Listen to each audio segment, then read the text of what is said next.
There's no doubt about it, but AI has been the dominant talking point in copywriting circles for at least the last 18 months. There's obviously conversation around, is AI taking all the jobs? Can you actually write great copy with AI? Or is it all just a bit of background noise? Now, that's not what I'm going to go into in this video.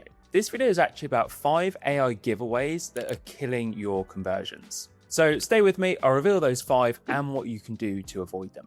So before I get into that, you might have noticed that I'm in a bit of a different background today. The reason for that is because I'm out in Austin, Texas, and I've actually got a consulting day here in a couple of days with a guy who I really respect and admire. Now, if I'm totally honest, it's not the best timing for this. I've got quite a bit going on. Victoria's going away for a few weeks in a couple of days, so we're not going to get too much time together. But it's actually one of the things that I had an opportunity to come out here to do a day with someone who I really respect and admire. And for me, that's kind of part of running a freedom-focused business. It doesn't always fit in perfectly, but it is awesome that you've got the opportunity to travel and still earn while you're somewhere different. So you'll have to excuse my lack of professional background, very green hotel room, and just stick with me because the content in this video is going to be good. So before I get into the 5 tells as well, I just wanted to give a bit of a primer on AI in general. Now, I've not been necessarily anti-AI in my stance, but I'm highly critical of its limitations. It's certainly a case that when you scroll social media, particularly someone like LinkedIn, you just see AI generated copy anywhere. And we're kind of referring to it as AI slop because that's pretty much what it is. You'll have undoubtedly noticed this yourself as well, whether you're on LinkedIn, whether it's Instagram, whether it's Facebook, even just like reading articles and things online that used to be different and used to be unique, and that maybe they weren't as polished and as professional as they are now, but a lot of the heart and soul has gone out of writing. And like I said, this isn't a video necessarily meant to bash AI, but I just want to make people really aware of that. My stance is very much, if something is worth writing about, it's worth writing about it well. And I genuinely don't believe you can do that with AI. We've also seen the studies that it's actually making us dumber. There's a really cool study that came out of MIT in the USA, and I won't do the whole thing here, but basically it showed that after several months of AI usage, the people who used AI for everything, their ability to think critically had actually diminished massively. Whereas the people who weren't allowed to use AI, their critical thinking ability had increased. So there's definitely a place for AI. It's great for churning out content and copy at high volume. It can be used really well for research, that kind of thing. But when it comes to the actual writing and idea generation, it's safe to say I'm not particularly a fan. So all that said, regardless of whether you're going to use AI or not, I want to take you through these 5 tells and show you how they're going to be killing your conversions. So tell number 1 is it's not X, it's Y sentence structures. So literally before recording this video, I saw something similar. I was scrolling Instagram and an ad popped up that said something like, if you've got a sales problem, it's not your funnel, it's your offer. Now, that kind of makes sense in that context. And if we weren't so inundated with AI copy, you might think, yeah, that makes sense. It's a perfectly fine sentence. But because we're seeing that it's not X, it's Y structure so often, it just jumps out as a massive AI red flag. We get it with stuff like this that sort of sounds okay, but then you get it with really weird things as well. You'll get people say like, it's not competition, it's collaboration. And they'll use it in all kinds of weird settings and weird instances and sentence structures. And it just feels very forced and very weird. Unfortunately, I think there is a case that actually people would have used it naturally in writing somewhat anyway. I know it's something that I would have done in the past, but I'd say just be really careful about using that now because it just does scream AI. So if you're going to naturally put something that it's not X, it's Y, or even variations like it's not about X, it's about Y, just be cognizant of the fact of how that might come across and see if there's a different way you can frame it. The second AI tell is adding negatives. What I mean by that is having a sentence where you say something like, it might be like, this business model makes making high ticket sales easier. Okay, that sentence on its own is fine. With this AI tell, you get something like, this business structure makes making high ticket sales easier, not harder. And it's like, well, yeah, obviously we don't need the not harder bit. And you'll start to notice this in a lot of AI copy. It will tell you what the thing does and then tell you what it doesn't. So, it does this, not that. And it just feels very weird because as humans, that's not how we speak. And the reason it does this is because AI knows more about what your business and your offer is not than it knows about what it does. So in order to try and make the copy sound clever, sound smarter, to elongate it a bit, it puts in these negatives. And it's really weird. It might be something like, our brand new high intensity training program makes you faster, not slower. And you're like, but why would a program make me slower? It just doesn't make sense. It's adding words for the sake of adding words, and it just sounds stupid. So my big thing here, like a lot of the AI stuff, is think, would I actually say that to someone in person? And you really wouldn't, because it just doesn't make sense. It doesn't sound human. And that in itself is kind of an AI tale as well. The idea of adding the word human, AI loves to talk about like human powered and adding the human touch and that kind of thing. But back at the point at hand, just don't add the negatives in. If AI puts them in for you, just take them out. AI tale number 3 is certain words and phrases. This is one that I could talk about for hours and hours because there are so many of these. But the ones I'm noticing recently are shit, and not in the sense of like a big boat. It will say, we're looking for a copywriter who can ship 100 plus ads a week.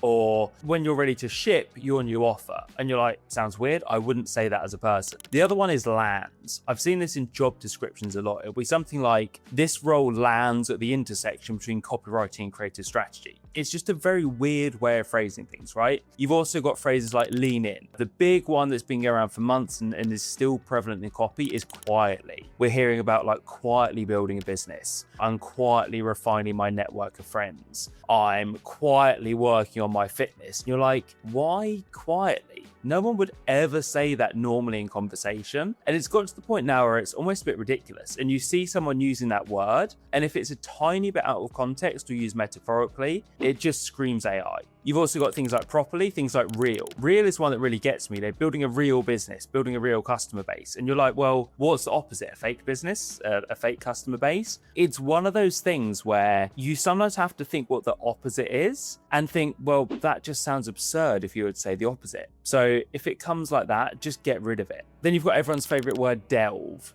No one ever really said delve before 2023. Then it came into AI. Admittedly, this one's kind of making its way out again, but you've got to bear in mind that the way a lot of AI works is it writes copy based on copy that's already out there. So if, let's say 12 months ago, AI started using the word quietly with a lot of copy, more copy is now out there in the world that uses the word quietly. So AI is going to produce more copy that uses the word quietly. Now, this might change depending on human input and depending on how much copy is edited and that kind of thing. But have a look for those words. If you give AI a prompt and you get it to write 10 posts for you, look at words that come up that you wouldn't use and look at how often they come up. Look at your social media and start building a bank of these. The one thing I'd say as well is even if you prompt your AI not to use these words, they will still get through. So don't feel like there's a magic prompt that you can use that will get rid of all of them, because they're still going to show up. Prompt number 4 is triplet sentences. I kind of hesitate to use this one because actually I would say naturally I use triplet sentences quite a lot. And a triplet sentence would be 3 words that are broken up into single word sentences. So it might be something like you have a long sentence followed by this triplet. So maybe if we say you've got a fitness offer, for example, you might talk about my new strength training program helps you become the ultimate athlete. Power, speed, resilience. You develop all 3. Something like that. The power, speed, resilience, that's the triplet sentence. I actually think that sounds quite good as a piece of copy. Maybe I'd change it a bit, but it reinforces the benefits, which is a good thing. Unfortunately, because so many people are using AI for their copy, we're getting more and more of these triplet sentences. So again, they just sound forced. Even if you're using it naturally and organically, people will see that and they'll think, oh, that copy is AI generated. Now, the idea of what happens when people see that and perceive it, that's probably a topic for another video. But for this one, just know that even if you would like to put something like that, at the moment, it's probably just not worth it. So you're going to want to remove those triplet sentences. And then number 5 is a big one. And this is one that's maybe a touch more difficult to explain. And it's certainly a bit more difficult to see. But that's a lack of unique mechanisms. And this sort of refers back to what I said in point 3 as well, in terms of how AI is trained. Now, the whole thing about making an offer really work, especially in a competitive marketplace, is how unique the mechanism is. So at a certain point, a prospect has seen loads of marketing already. right? So they've seen the promises, they've seen the claims, they've seen the problems that you solve, they've seen your competition, they've seen all of that. What they need to believe that you're the person to help them, whether you've got like a coaching offer, a service-based offer, you've got a physical product, a digital product, doesn't matter what it is, they need to know you've got a unique mechanism. So for example, yesterday I was looking at an ad for a Samsung robotic vacuum cleaner. And they did an amazing job with that of talking about all the different mechanisms they have for different parts of the machine. So there was a specifically named mechanism for how it mapped a room and how it followed a pathway. There was a specifically named mechanism for the suction it had. They didn't just say it's got 10 times the suction of the competitor. They named that mechanism, talked about how it's developed. And those unique mechanisms, are really, really important because they tell people why they should buy your product over the competition. Now, if you're putting two and two together, you'll probably guess what I'm about to say. But the real issue with AI is, again, it's built on what's already out there. It can't think laterally and it can't think critically. So it can't actually come up with anything new.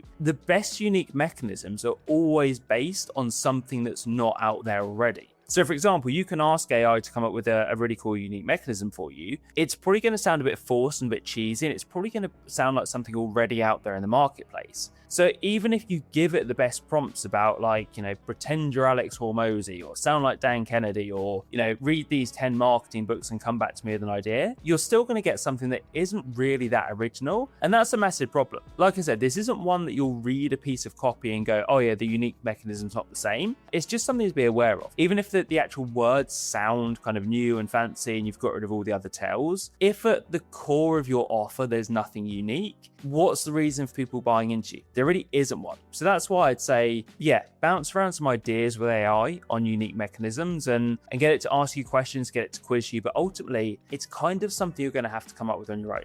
So what's all the takeaway from this? Well, the takeaway is really that those 5 AI tells really are going to have a massively negative impact on your conversions. They're going to limit your followers, they're going to lose trust from people, all that kind of stuff, right? So there's a 2-pronged approach to this. The first approach is to just learn them and get rid of them. Now, there's loads more than these 5 as well, but I've picked out the 5 that I find maybe the most annoying, certainly the ones I see show up the most. But learning them is a good step and getting rid of them like that, whether you do that through prompting your AI, whether you do it, my preferred way would be do it manually afterwards. I think that's a good step number 1. But honestly, and I don't say this from being a purist, I don't say this from having a specific dog in the fight, but I just think write most of your copy yourself. Yes, there's a time and a place for using AI. You can use it for product descriptions, for SEO, you can use it for research, all that kind of stuff. But it comes back to what I said at the start, in terms of if something is worth writing about, it's worth doing it properly. And to me, that means not using AI. So get used to the tells, learn to spot them,